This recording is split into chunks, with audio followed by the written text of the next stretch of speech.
Maaaring makakuha ng libreng sakay sa Light Rail Transit o LRT2 ang mga empleyado ng Maritime Industry Authority. Yan ay kasabay ng kanilang anibersaryo. Narito ang report mula kay Catherine Landicho. Maaaring sumakay ng libre sa Light Rail Transit Line 2 o LRT2 ang mga empleyado ng Maritime Industry Authority o Marina sa Sabado, Hunyo 1 para ipagdiriwang o ipagdiwang ang 50th anniversary ng ahensya.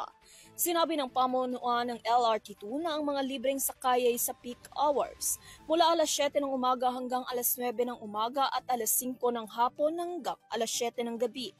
Ang mga mag-avail ng libreng sakay ay kailangan lamang na magpakita ng kanilang company ID sa mga tauhan ng istasyon.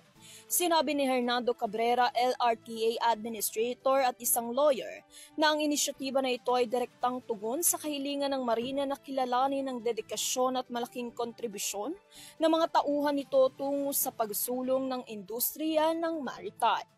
Anya nakikisa ang LRTA sa pagdiriwang ng anibersaryo ng Maritime Industry Authority at bilang pasasalamat na rin umano sa mga empleyado ng Marina.